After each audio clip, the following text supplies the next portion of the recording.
Welcome to Silver Bar Stacker, folks. I hope everybody's doing well and enjoying their Sunday. I've got some new pickups here, and I'm excited to be able to feature these in today's SBS drop. And today we're going to be focusing on some very unique pickups from Australia. And so I'm always excited to pick up some unique international pieces whenever I get a chance. But of course, our focus, as you know, here at SBS is primarily vintage, and we do like to dabble a little bit into the fractional and collectible silver a little bit as well. But by and large, normally what you see here featured on the website would fall in line within that vintage and fractional mindset. But I do like to always keep my eye open for unique pieces here because we are running the store as well, right? And so when it comes down to the unique SBS position that we're in, we're both kind of a hybrid of collectors, but we're also kind of always thinking in the back of our mind like, oh, this might be kind of a cool piece to add to the website. Maybe if it's not something that I'm interested in, but still kind of a unique piece, it might be something that might be an appropriate addition to somebody else's collection. And so I've got some nice items here. I also like to think about the weekly drops that we do. I'm always trying to think about how can we keep our weekly drops fresh and interesting. And I have kind of gotten the sense that over the last couple weeks or so, the narrative has kind of been a little bit different, right? Kind of what you've been hearing on other channels is that, oh, there's such a huge demand for silver, things are going crazy, the stores are kind of selling out, they can't keep up with demand. And I wouldn't say that that's necessarily a false narrative, because if I'm going to share my experience, I would say that I've kind of experienced something similar when it comes to from the perspective of running the store. Right. However, I've also seen some changes that might contradict that sentiment. So now when it comes down to, let's say, our weekly drops, right? I would say that prior to a few weeks ago, I would say, you know, especially before kind of the website relaunch, we had I would say that a bulk of our sales were being driven from our weekly drops. Okay. And so I think people kind of look forward to those weekly drops and they were very much interested in those. But I'll tell you one thing, the last couple of weeks, we've had very little interest actually in the weekly drops. And I'm not saying that to say that, hey, there's no longer any demand, because that's first of all an outlier. That's one store, and maybe there was a decreased volume on a particular item. And I think that is the case in our case, because despite the fact that we've seen a drastic decrease in participation in the weekly drops, we've seen a massive increase in general sales on the site. Okay, and so the last couple weeks, it is true, I have not seen anything like this before. I would say kind of at any given time, I had 20 to 30 pending orders to be shipping out. And so that kind of falls directly in line with sort of the narrative that's being pushed in our face from all these bigger bullion stores, because you know, when it comes down to what they're telling us, they're saying that they have record-breaking increasing demand. They're taking actions to suggest to us that they actually do have increasing demand. And I'll personally tell you from my personal experience that the demand has been crazy. I'll tell you that it's not normal for me to have 20 to 30 pending orders at any given time. And for a bigger bullion store, 20 to 30 pending orders is nothing. That's not what they mean when they say, oh, we have unprecedented high demand. They must be talking about hundreds or thousands of pending orders. And I would say that they're probably not lying about that, because let me use SD Bullion as an example. I was going on their website the other day and I noticed that, oh, they have a $500 minimum. Okay, now I don't know how long that's gonna be the case for, but that right there was kind of eye-opening. Now, when I purchase, I generally try to purchase in larger quantities. I'm usually trying to purchase over 1,500 at a time, and so for me, maybe it's not going to alter how I purchase bullion if I were to be purchasing from SD Bullion. But I would say that a vast majority of their customers do not purchase an average cart of size of $500, and so now that they've taken that decision to, even if it's temporarily reduce their order size, minimize their order size to a minimum of $500, that's taking a lot of prospective customers of theirs out of the market now. At least when it comes to being a customer of theirs directly, they don't have an option to be a customer there. And so where do all of those customers go then? They go to one of the other options. Well, what if one of the other options is too expensive or is not in line or doesn't have what they're looking for? Well, then they have to go to a smaller store. Maybe they have to go to their local coin shop. And so because of the increased demand on these other stores, you're seeing an increased demand on these spilling over onto these smaller stores. And so the last couple weeks has been pretty crazy. Okay, when it comes down to it, I would say the bulk of what we've been selling have just been people have been inhaling like things like American Silver Eagles, prospectors. Those things are just flying. So I don't know, and they're not, the price of silver has gone up. It has been pumping. I don't talk about the price a lot because I don't really focus on the price that much on this channel. I'm more focused on long-term outlook of the metal, so I'm not really focused on price too much. But the price has been pumping, and because of that, when the price increases, FOMO increases, people start getting a fear of missing out, and they start buying. And so I think we're kind of in that stage right now where the price is pumped up a little bit, but people are willing to pay. At first people would be very hesitant to pay a couple dollar premium.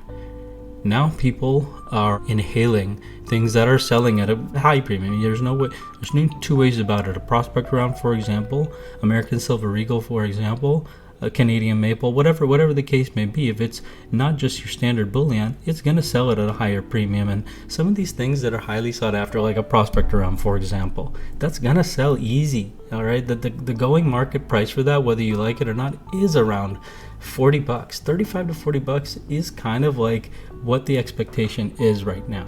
Okay, and that doesn't matter if the silver price is 20 or 25.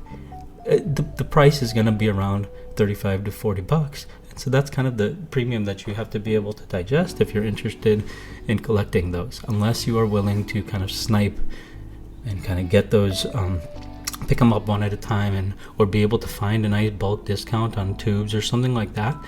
That's the only way that you can kind of improve your pricing on things that are kind of collectible that a lot of people are gunning after, right? Because if you put a prospect round up on auction, for example, let's just say that, put up a prospect round on auction, or put up an American Silver Eagle on auction, on an open auction, well, you might have a small LCS where they'll sell something to you at a particular price because they have a small market. But when you go into an open market and everybody's competing for that one American Silver Eagle, and they're putting out their bid as to what they're willing to pay for, it ends up getting bid up to around $36. That's what the open market's willing to pay for a random year American Silver Eagle. $38 or $39 is what people are willing to pay for a prospector round. So just kind of wanted to give you an idea of what I'm personally seeing in the market. I see people inhaling, buying things by the trove. Like I'll sell 5, 10 American Silver Eagles at a time, right? Because people are wanting to just stack in bulk right now. They don't want to pick up a single coin at a time. Some people do want to pick up a single coin at a time. A lot of people want to pick up a single silver round and SD bullion, but places like SD bullion won't allow it. They'll be like, no, it's not worth our time to fulfill this order, right? So that's just what it comes down to, folks. Now, you've never really seen a kookaburra on this channel, but kookaburras are something that you've probably seen on other channels. Kookaburras are not something that I personally collect, right? I just kind of picked up a couple because I found a couple pieces here at a decent price, and I thought, okay, this might be a cool addition for the store. It might be something cool to include in a drop. And so here we are. We've got a couple kookaburras here that we've got included as a potential item that you could be picking up if you get involved in today's drop. Now, here we've got a couple nice older kookaburras. One of them is a 1 ounce and another one is a 2 ounce. Now, let's take a look at the kookaburras first, and then we'll kind of get into these a little bit more unique pieces. Now, over here we got a 1 ounce kookaburra, and this one right here, folks, is from 1990. Now, what I find cool about this, and interesting about this, and a little bit quirky about this, is that this is a 1990 1 ounce kookaburra, Australian kookaburra. It's a very cool round, right? And if you actually look at this is a legal tender coin that has a backing of $5. 5 Australian dollars right there. It's got a picture of the Queen, and it's just a nice little 1 ounce round. Okay. Not bad. Pretty cool. $5 face value. Now, what I find interesting is that right here we've got a 1998 2 ounce kookaburra round. This is a 2 ounce round. I personally like this kookaburra a little bit more. I find that kookaburra to look a little bit cooler. Just find it to look a little bit more refined personally. It's almost kind of got like a proof-like finish, I would say, on this side, which I think is cool. Got the little bit of a frosting there on the background. But what's interesting about this is a $5 legal tender coin, this 1 ounce, and this 2 ounce, you would think that it'd be like $10 or something, right? No, this 2 ounce round is only $2 backing. How is that? Why is that? That leads me to believe that these whole legal tender backings are just completely just a gimmick, right? That just to me doesn't make any sense, and it just seems to me that makes it seem very gimmicky to me, because these are both Australian kookaburras. Why the heck would a 2 ounce round which is double the size have less than half the amount of dollar backing? It makes no sense to me. But regardless, I like the 2 ounce round more. Like I would probably pay more than double personally for the 2 ounce round versus the 1 ounce round. I don't know much about the mintages for these, but I just have some personal connection, I think, to 2 ounce chunky rounds. I love a 2 ounce chunky round personally. This isn't really chunky, it's more of a narrow round, but it's a nice hefty chunker. Like I like a 2 ounce round. I like rounds that are 2 ounces and above. It makes me feel more badass to hold it, if that makes sense. So anyways, we've got two kookaburras up for grabs on today's drop, and I'll let you know how the drop is going to work towards the end of the video, but I just thought I'd introduce these couple pieces here. Now these next pieces I found to be very, very interesting, and I'll talk a little bit about these. These right here are kind of these are actually legal tender coins in Australia. Let's start with that. And now you see over here how this is kind of broken down. It's actually a 2-piece set here, and it's called the Holy Dollar and the Dump. Now, the Holy Dollar and the Dump, this is a set of legal tender coins. You see this is a 1988, and then he also had a 1989 issue, and there's also a 1990 issue. So they issued this, I believe, across 3 different years, and this is kind of like a legal tender coin that's sort of commemorating a historical coin, part of Australia's history. So back in the 1800s, actually, the first legal tender coin that was actually ever produced in Australia was produced, and don't quote me on the history on this, but I'm just kind of giving you a general idea of what the heck this is and where this idea came from. And so the first legal tender coin that was ever created in Australia, it was actually, and maybe some people from Australia can kind of expand on the history of this a little bit if they're familiar, but essentially from my understanding, they had imported about 40,000 coins or something from Spain, and in an effort to kind of increase kind of the supply of the coins and to create their own system, I believe what they ended up doing was they took these coins and they punched holes through them, and so then they assigned different denominations to the little punched hole on the inside. The inside hole was about 15 pence, if I'm not mistaken, and then the whole round with the hole in it was kind of like the main currency, which would be kind of considered like our single dollar, for example. So your hole in the middle is the change, and then the round with the hole in it is kind of like the main currency. And so there was only back in the day, they only had about like 300 or so of these actual the original Holy dollars, and then there was maybe about 1,000 of the actual holes, the smaller holes that were punched in there, that were kind of known and circulating. I'm talking about the original ones. These right here are kind of commemorative issues, and these are kind of inspired by that original Holy Dollar and the Dump, right? And so this kind of portrays a little bit of the history, kind of tells us a little bit about it, has a little bit of a legal tender backing as well. I believe it's a $1 backing here on this Holy Dollar, and then it's another 25 cents backing here on the Dump. Okay, and so this is a set of 2 coins that weigh in at 1 ounce and 0.25 ounces. So 1.25 ounces of pure silver here. I don't know too much about the mintage actually of these, but I find them to be a pretty cool piece of history, and a very, very unique piece at that.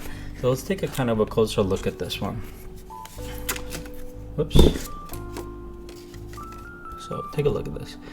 Over here you've got the Holy Dollar, and so you got the purity and the weight stamp there, and then over here you've got the Dump, and that's a 1/4 ounce right there. Now if we take a look at the back, this is what they look like on the back. You got your Australia $1, you got the effigy of the Queen on both pieces. So yeah, I found this to be pretty cool. I found it to be very, very unique. So I actually picked up a couple of the 1988 issues, and I also have one of the 1989 issues.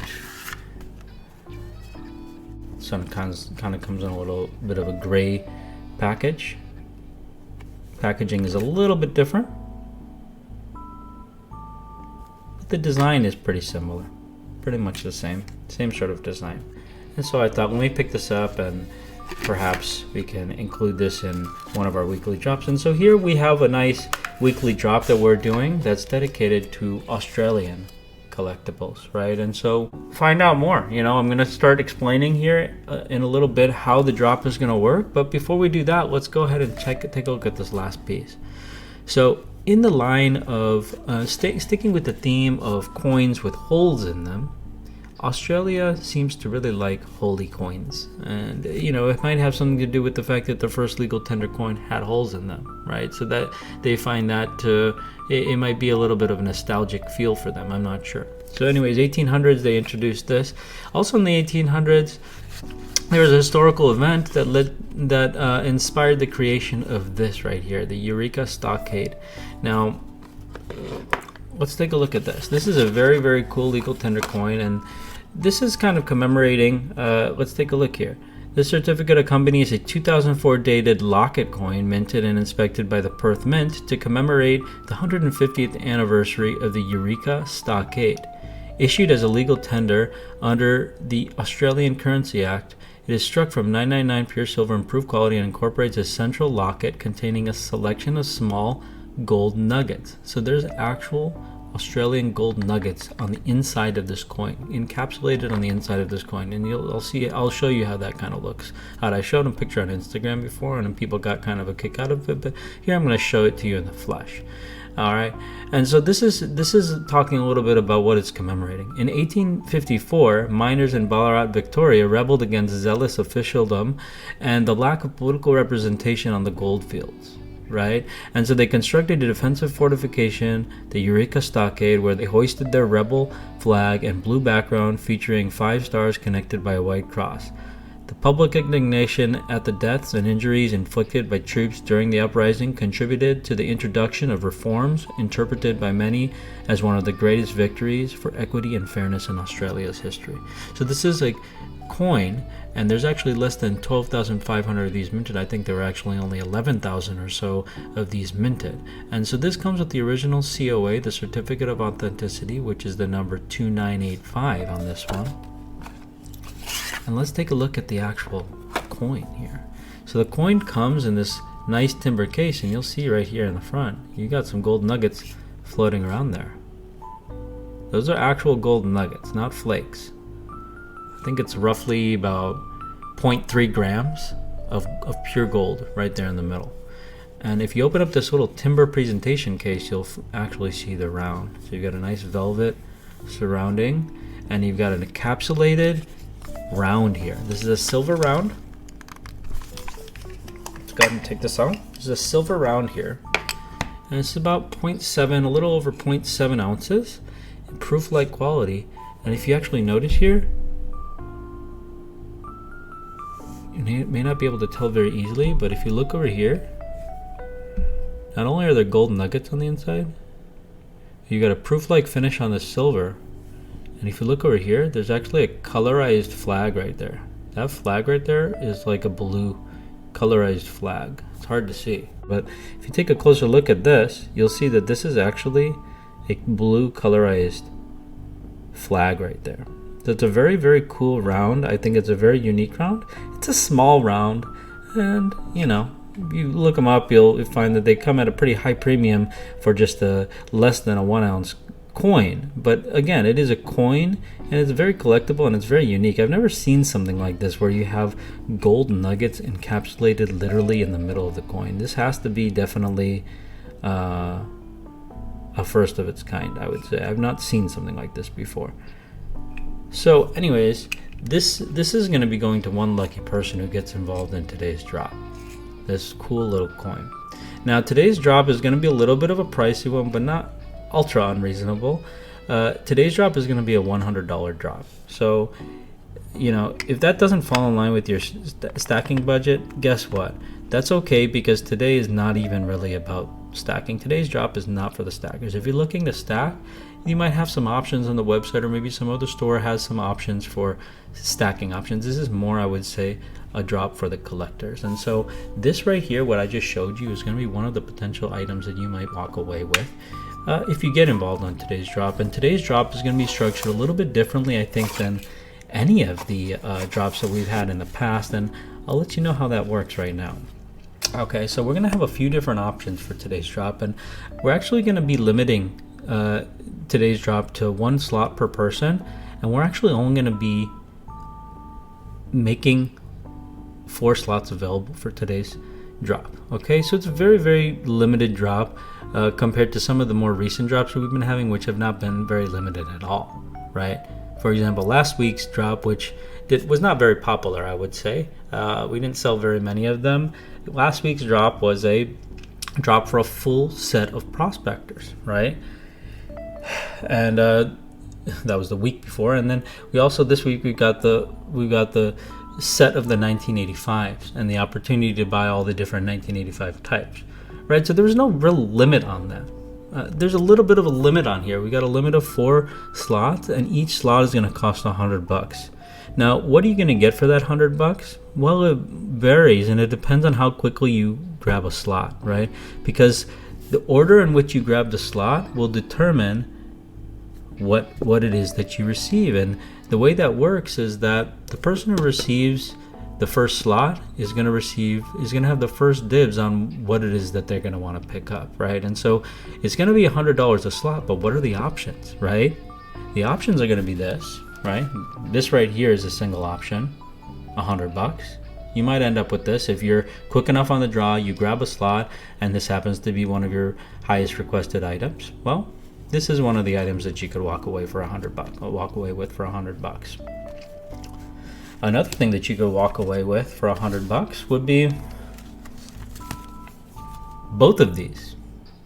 You could end up going home with a 1988 and a 1989 commemorative issue legal tender Holey dollar in the dump, both of these. So that would be right there, 2.5 ounces for $100. High premium. It is high premium, but this is definitely the heftiest weight. This would be, call it the grand prize, I guess you could say, out of any of these, right? Or maybe this is the grand prize because this comes with a little bit of gold nuggets as well. But this is an option. This is a viable option for something you to walk away with for $100, and this is also an option for you to walk away with for $100. Okay. What's another option? Another option is that you could just go for the 1988 legal tender coin, and we'll also throw in a kookaburra, just a 1 ounce kookaburra. So in this case, you're not getting the 2.5 ounces, you'd be getting 2.25 ounces here, and you get kind of a nice variety. Rather than getting a set, you're getting one of these and one of these. That's pretty cool. So this is something you could walk away with for $100. Finally, this 2 ounce kookaburra, this is also something that you could walk away with. I think this is pretty cool, honestly, the kookaburra. So I personally would be happy with this. Personally, out of all these items here, I don't know. I would have to say it's maybe between the 2 ounce kookaburra and this unique piece here with the gold. I would say these are my favorite. But I wouldn't really personally be mad if I ended up with either of these sets. If I ended up with these two, I wouldn't be mad about it. If I ended up with this, I wouldn't be mad about it. So I think each of these things on their own, not a bad thing to end up with for $100. But again, how does it work? How do you end up claiming this one? Well, here's how it works, folks.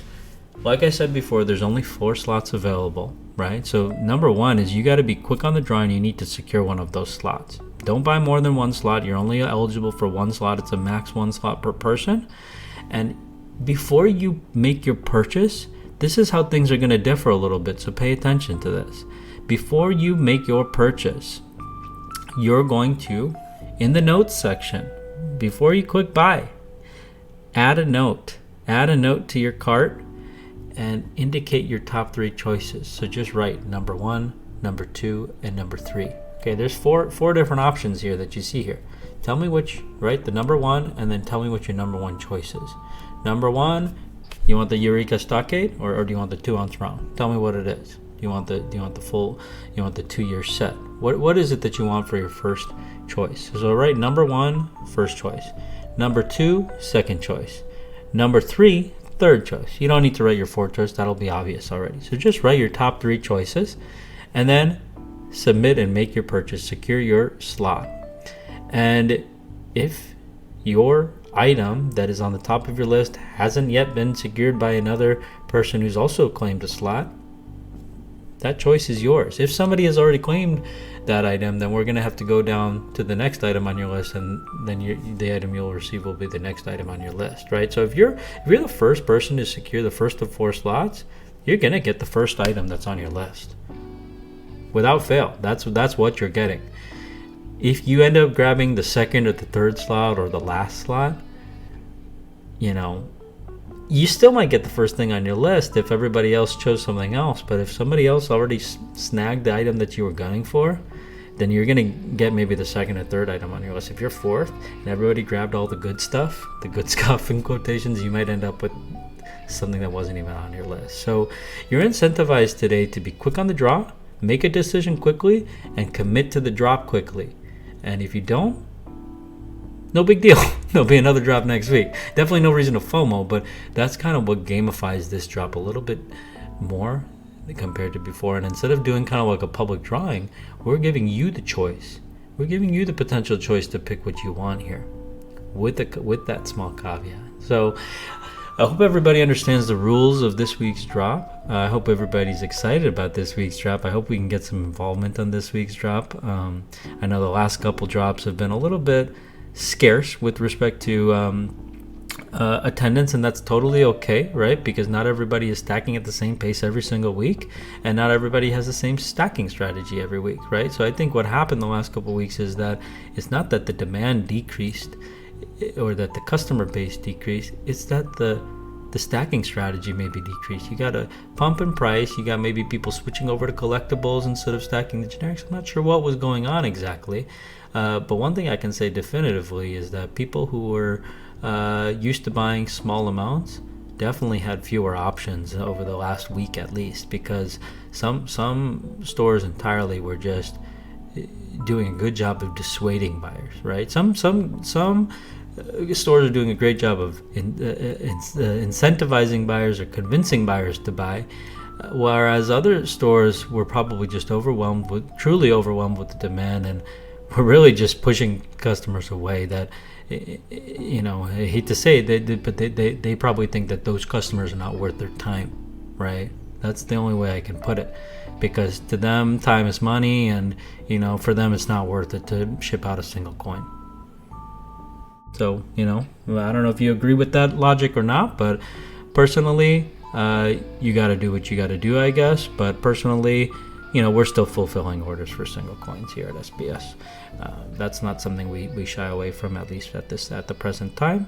The orders are coming in. It's overwhelming, but it's not something that can't be handled. So, anyways, I hope you enjoyed this video. I apologize again for a super long video. I wasn't intending to make this video a long one. I had only brought out a couple pieces of items here from Australia to have a quick discussion on them, but it turned into a 30-minute discussion again. So anyways, hope you enjoyed these new unique pickups, and I hope you are able to get involved in this week's drop if you're interested in the things that you saw on today's channel. Cheers, and thanks for tuning in.